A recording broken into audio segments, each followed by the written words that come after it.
सर्वस्य योगमाया समावृतः मूढोऽयं नाभिजानाति लोको मामजमव्ययम्। सामान्य मनुष्य के लिए माया एक पर्दा है जिसके द्वारा परमात्मा सर्वथा छिपा है। योग साधना समझकर वो इसमें प्रवृत्त होता है। इसके पश्चात योग माया अर्थात योग क्रिया भी एक आवरण ही है। योग का अनुष्ठान करते करते उसकी पराकाष्ठा योगारूढ़ता आ जाने पर वो छिपा हुआ परमात्मा विदित होता है। योगेश्वर कहते हैं कि मैं अपनी योग माया से ढका हुआ हूं। केवल योग की परिपक्व अवस्था वाले ही मुझे यथार्थ देख सकते हैं। मैं सबके लिए प्रत्यक्ष नहीं हूं। इसलिए ये अज्ञानी मनुष्य मुझ जन्म रहित अर्थात जिसे अब जन्म नहीं लेना है, अविनाशी अर्थात जिसका नाश नहीं होना है, अव्यक्त स्वरूप अर्थात जिसे पुनः व्यक्त नहीं होना है, को नहीं जानता। अर्जुन भी श्री कृष्ण को अपनी ही तरह मनुष्य मानता था। आगे उन्होंने दृष्टि दिया तो अर्जुन गिड़गिड़ाने लगा, प्रार्थना करने लगा। वस्तुतः अव्यक्त स्थित महापुरुष को पहचानने में हम लोग प्रायः अंधे ही हैं। आगे कहते हैं, वेदाहं समतीतानि वर्तमानानि चार्जुन भविष्याणि च भूतानि मां तु वेद न कश्चन। अर्जुन, मैं अतीत, वर्तमान और भविष्य में होने वाले संपूर्ण प्राणियों को जानता हूं, परंतु मुझे कोई नहीं जानता। क्यों नहीं जान पाता? इच्छा द्वेष समुत्थेन द्वंद्व मोहेन भारत सर्वभूतानि सम्मोहम् सर्गे यान्ति परन्तप। भरतवंशी अर्जुन, इच्छा और द्वेष अर्थात राग द्वेषादि द्वंद्व के मोह से संसार के संपूर्ण प्राणी अत्यंत मोह को प्राप्त हो रहे हैं, इसलिए मुझे नहीं जान पाते। तो क्या कोई जानेगा ही नहीं? योगेश्वर श्री कृष्ण कहते हैं, येषां त्वन्तगतं पापं जनानां पुण्यकर्मणां ते द्वन्द्वमोह निर्मुक्ता भजन्ते मां दृढ़व्रताः।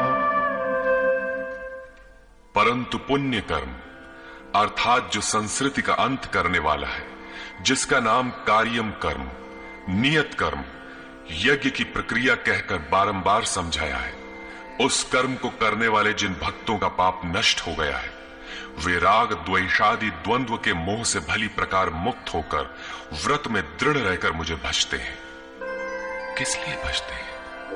जरा मरण मोक्षाय मामाश्रित्य यतन्ति ये ते ब्रह्म तद्विदुः कृत्स्नम् अध्यात्मं कर्म चाखिलम्। जो मेरी शरण होकर जरा और मरण से मुक्ति पाने के लिए प्रयत्न करते हैं, वे पुरुष उस ब्रह्म को, संपूर्ण अध्यात्म को और संपूर्ण कर्म को जानते हैं, और इसी क्रम में साधिभूताधिदैवं मां साधियज्ञं च ये विदुः प्रयाणकालेऽपि च मां ते विदुर्युक्तचेतसः। जो पुरुष अधिभूत, अधिदैव तथा अधियज्ञ के सहित मुझे जानते हैं, मुझ में समाहित चित्त वाले वे पुरुष अंतकाल में भी मुझको ही जानते हैं, मुझ में ही स्थित रहते हैं और सदैव मुझे प्राप्त रहते हैं। 26वें 27वें श्लोक में उन्होंने कहा कि मुझे कोई नहीं जानता, क्योंकि वे मोहग्रस्त हैं, किंतु जो उस मोह से छूटने के लिए प्रयत्नशील हैं, वे संपूर्ण ब्रह्म, संपूर्ण अध्यात्म, संपूर्ण कर्म, संपूर्ण अधिभूत, संपूर्ण अधिदैव और संपूर्ण अधियज्ञ सहित मुझको जानते हैं। अर्थात इन सब का परिणाम मैं अर्थात सद्गुरु हूं। वही मुझे जानता है, ऐसा नहीं कि कोई नहीं जानता। निष्कर्ष, इस 7वें अध्याय में योगेश्वर श्री कृष्ण ने बताया कि अनन्य भाव से मुझ में समर्पित होकर, मेरे आश्रित होकर जो योग में लगता है, वह समग्र रूप से मुझे जानता है। मुझे जानने के लिए हजारों में कोई विरला ही प्रयत्न करता है, और प्रयत्न करने वालों में विरला ही कोई जानता है। वह मुझे पिंड रूप में एक देशीय नहीं वरन सर्वत्र व्याप्त देखता है। 8 भेदों वाली मेरी जड़ प्रकृति है, और इसके अंतराल में जीव रूप मेरी चेतन प्रकृति है। इन्हीं दोनों के संयोग से पूरा जगत खड़ा है। तेज और बल मेरे ही द्वारा है। राग और काम से रहित बल तथा धर्मानुकूल कामना भी मैं ही हूं। जैसा कि सब कामनाएं तो वर्जित है, लेकिन मेरी प्राप्ति के लिए कामना कर, ऐसी इच्छा का अभ्युदय होना मेरा ही प्रसाद है।